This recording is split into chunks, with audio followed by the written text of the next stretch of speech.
Everyone, it's Dominique. Happy New Year, and I hope everybody had a wonderful holiday. Now that the holidays are over and you're going around looking for some sales for maybe next year's Christmas gifts or birthday presents, I thought I would do up a small video of some recommendations to get your friend or family member that crafts a little something. So one big thing that I think all crafters love are different kinds of books. So here's some of mine that I have. Two at a Time Socks by Melissa Morgan Oakes. The Knitting and Crochet Bible by Claire Crompton and Sue Whiting. 201 Crochet Motifs, Blocks, Projects, and Ideas by Melody Griffiths. The Knitting Directory by Allison Jenkins. This one is a library book, but I think I might order it. The one benefit of this is it's hardcover and as well spiral bound, so the pages stay open as you're practicing your stitches. Amigurumi World. I also have Amigurumi 2 by Anna Paula Romoli. And something not knitting related, that I got for Christmas, the Encyclopedia of Scrapbooking. And the good thing about this scrapbooking book, it covers everything. It's really clearly written, and there's great examples of everything used in the book. And you can also use this for card making as well. So it's very inspiring, and it's very recent.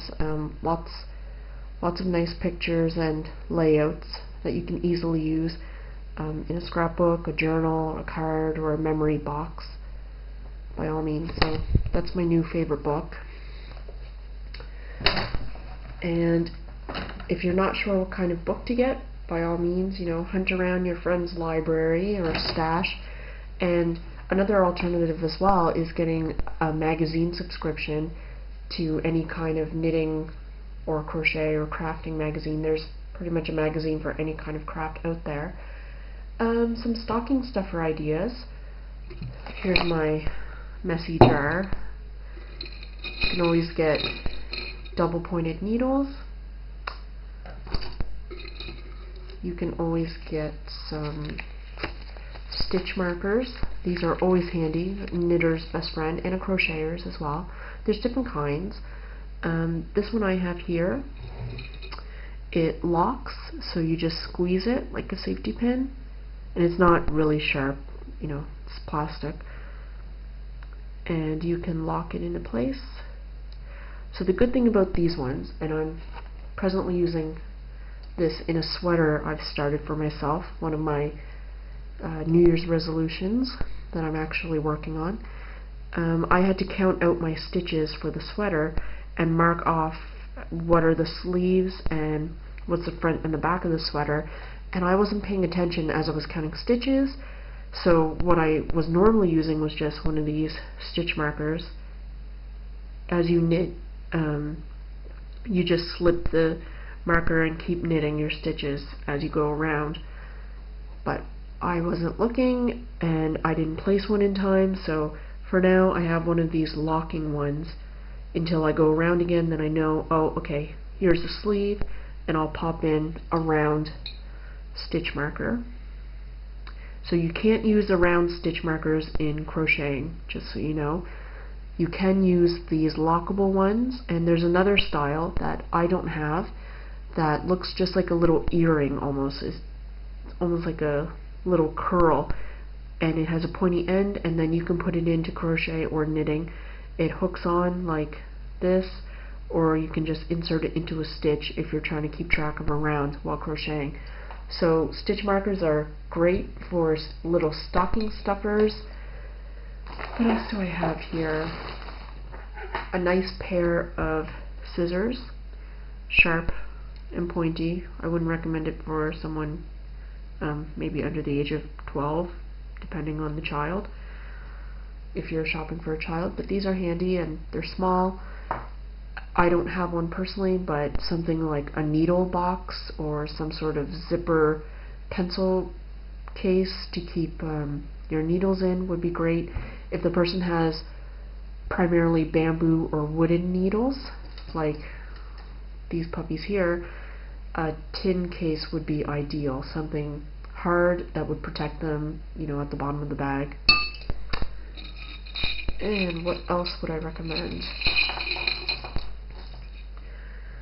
I wrote in my blog recently that I was crocheting a Darth Vader and amigurumi style, and I found them very difficult to do because I was using size 3mm of a hook, and my 3mm that I do have is metal.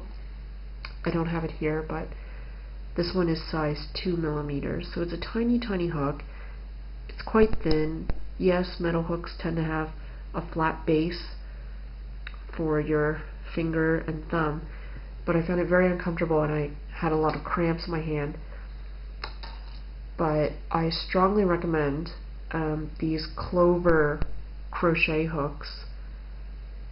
They're nice, they're comfortable, they have a soft rubber thumb grip, they're plastic. Well, the hook is metal, so I don't know if you can take it on a plane, but yeah, they're just really wonderful. They're a bit expensive.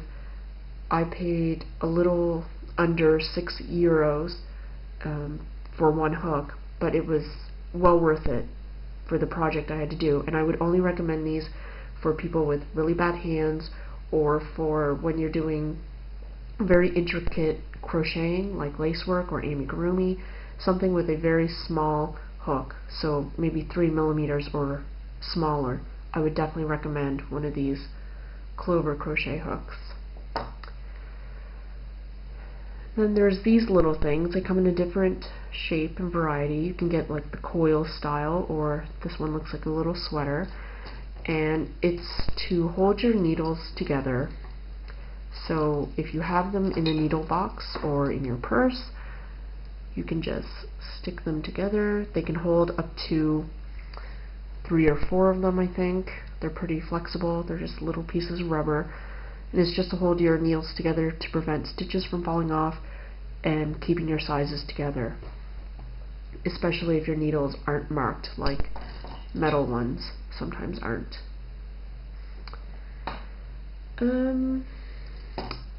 So if you have a friend that really likes knitting and you're willing to spend quite a bit on them, something else I would recommend is getting them an interchangeable knitting needle set. You can get them in bamboo or in metal, maybe in plastic, I don't think, but I'm not entirely sure.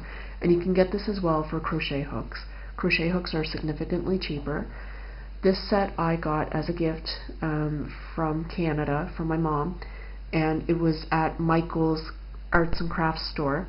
It's a big chain across Canada, and it sells for about $100 Canadian.